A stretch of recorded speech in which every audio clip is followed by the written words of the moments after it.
बिस्मिल्लाहिर्रहमानिर्रहीम अस्सलाम वालेकुम टू स्टूडेंट्स। आज का हम टॉपिक स्टार्ट करने जा रहे हैं चैप्टर 27 का डिफोरेस्टेशन एंड एफोरेस्टेशन। डिफोरेस्टेशन का मतलब हमें पता है कि जब हम फॉरेस्ट को अपनी रिक्वायरमेंट्स पूरी करने के लिए काटना शुरू कर देते हैं, उसकी वजह से सॉइल की जरखेजी खत्म हो जाती है। इसके अलावा और भी मसाइल जो पैदा होते हैं वो डिफोरेस्टेशन है। अब डिफोरेस्टेशन को अगर हम डिफाइन करें तो ये हमारे पास क्या है, क्लियरेंस ऑफ लैंड है फॉर प्लांटिंग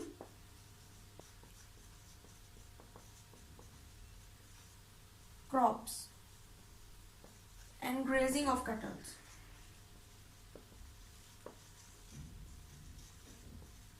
इसके अलावा और भी शेल्टर्स बनाने के लिए हम क्या कर रहे हैं, डिफोरेस्टेशन का प्रोसेस जो है वो हमने जारी किया हुआ है। सो ये हमारे पास डिफोरेस्टेशन, इसकी मदद से हम क्या कर रहे हैं, जो वास्ट एरिया है लैंड का उसको हम क्लियर कर देते हैं फॉर डिफरेंट पर्पसेस। इसके अलावा हम कहते हैं कि जब हम फॉरेस्ट को क्या करते हैं, कट डाउन कर देते हैं for the purpose of our requirements, to fulfil our requirements. So इस केस में हमारे पास जो सॉइल होती है वो क्या होती है, उसकी जरखेजी खत्म हो जाती है, मीन्स के सॉइल बैरन। ओके, तो सॉइल क्या होती है, बैरन हो जाती है, इसकी जरखेजी जो है वो क्या हो जाती है, खत्म हो जाती है। नो फर्टिलिटी, फर्टिलिटी क्या होती है, एब्सेंट हो जाती है। सो डिफोरेस्टेशन की वजह से अगर हम इसकी डिसएडवांटेज देखें तो हमारे पास क्या है, फर्स्ट ऑफ ऑल तो ये कि कार्बन डाइऑक्साइड जो है फॉरेस्ट क्या कर लेते हैं, जो दरख्त है वो क्या करते हैं, एब्जॉर्ब कर लेते हैं। ठीक है, और इसकी वजह से जो इन्वायरमेंट का टेम्परेचर है वो क्या रहता है, मेंटेन रहता है। okay?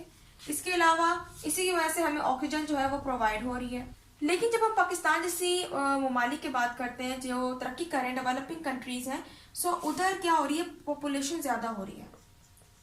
ओके, सो इंक्रीजिंग पॉपुलेशन की वजह से क्या हो रही है, अमाउंट जो है उन्हें ज्यादा चाहिए, उनको ज्यादा घर चाहिए, ज्यादा शेल्टर चाहिए, फूड और शेल्टर की अमाउंट क्या होगी, ज्यादा होगी, यानी कि इनकी क्या है, नीड ज्यादा है, नीड इनकी इंक्रीज हो गया। अब इसके लिए क्या करें, ज्यादा फूड चाहिए, शेल्टर भी चाहिए, घर भी चाहिए, तो उसके लिए ये लैंड को यूज कर रहे हैं।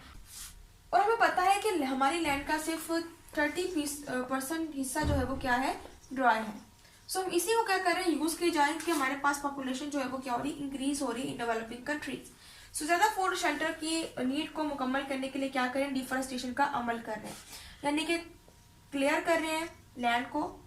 ओके, ताकि ये क्या कर सके, एग्रीकल्चर कर सके, जिससे फूड मिलेगी इनको। इसके अलावा ये क्या कर रहे हैं, होम बना रहे हैं और उन्हीं लकड़ियों से, उन्हीं वुड का इस्तेमाल कर रहे हैं जो कि लैंड, जिससे लैंड क्लियर हुआ है, उसी वुड से क्या कर रहे हैं, शेल्टर्स बना रहे हैं, यानी फार्म्स बना रहे हैं। अब हम ये सारी रिक्वायरमेंट्स अपनी पूरी तो कर पा रहे हैं, लेकिन इसकी वजह से जो हमें कुछ इफेक्ट जो नजर आ रहे हैं हमारे इन्वायरमेंट पे, वो है इन्वायरमेंटल पोल्यूशन, यानी कि हमारा जो माहौल है वो क्या हो गया, आलूदा हो गया। हम अपनी सारी रिक्वायरमेंट्स पूरी कर पा रहे हैं लेकिन पोल्यूशन से नहीं बच पा रहे हैं। लेकिन इसका एक ही सोल्यूशन है। सो इसका सोल्यूशन वही ट्रीज है जिनको हम अपनी रिक्वायरमेंट को पूरी करने के लिए काट रहे हैं। ठीक है, ये ट्रीज क्या करते हैं, ये एज अ टेम्परेट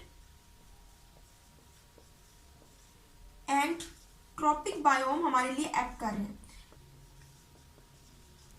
इन्हीं की वजह से हमारा माहौल का टेम्परेचर क्या रहता है, मेंटेन रहता है। सो इसी की वजह से हमारा टेम्परेचर भी मेंटेन रहता है, और जो ट्रॉपिक बायोम है जिसके अंदर सारी लिविंग ऑर्गेनिज्म रह रहे हैं, सारी स्पीशीज रह रही है, वो भी क्या रहती है, मेंटेन रहती है। लेकिन ट्रीज को काटने की वजह से पहले तो ये होता है कि फोटोसिंथेसिस का प्रोसेस करता है ट्री, उसकी वजह से जो सारी कार्बन डाइऑक्साइड एटमोसफेयर में मौजूद है उसको क्या कर लेता है, रिमूव कर देता है फ्रॉम दी एटमोसफेयर।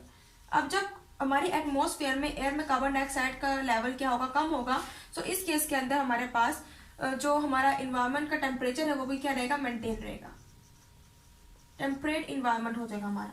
लेकिन जब हम ट्रीज को काट देंगे तो फोटोसिंथेसिस का प्रोसेस जो है वो रुक जाएगा, जिसकी वजह से कार्बन डाइऑक्साइड ज्यादा से ज्यादा हवा में रिलीज होगी, और ज्यादा रिलीज होने की वजह से हमारा जो टेम्परेचर है वो भी क्या हो जाएगा, इंक्रीज हो जाएगा। इसलिए अब डिफोरेस्टेशन से बचने के लिए हमने इसको रिप्लांटेड करने के लिए, इसकी रिप्लेसमेंट के लिए डिफोरेस्टेशन या फिर एफोरेस्टेशन का प्रोसेस जो है वो स्टार्ट कर दिया है। मीन्स जिस तरह हम ट्रीज को काट रहे हैं इसी तरह उनको रिप्लांट भी किया जा सकता है, दोबारा से उगाया भी जा सकता है। स्पेशली एफोरेस्टेशन का प्रोसेस उन प्लांट के लिए जो कि कॉनिफर स्पीशीज से ताल्लुक रखते हैं, क्योंकि कॉनिफर स्पीशीज ऐसी स्पीशीज है जो कि सिर्फ उनको रिक्वायर होती है बेयर सॉइल, यानी कि बगैर पानी बगैर मिनरल, सिर्फ जो सॉइल है वही इनके लिए काफी होता है, और उसमें क्या कर लेती है, ये ग्रो कर जाती है। सो एफोरेस्टेशन एक ऐसा प्रोसेस है जिसकी वजह से हम क्या कर सकते हैं, न्यू फॉरेस्ट जो है वो क्या कर सकते हैं, उगा सकते हैं, ग्रो कर सकते हैं, रीप्लांट कर सकते हैं। कहां पर, जहां पर प्रीवियसली पहले कभी भी कोई जंगल जो है वो एग्जिस्ट नहीं करता। तो ये था आज का हमारा लेक्चर। मुझे आपको लगकर समझ आया होगा। आज हमने डिफोरेस्टेशन और एफोरेस्टेशन के बारे में पढ़ा है। आगे हम मजीद फॉरेस्ट की जो इंपॉर्टेंस है उसके बारे में स्टडी करेंगे। तब तक के लिए अल्लाह हाफ़िज़।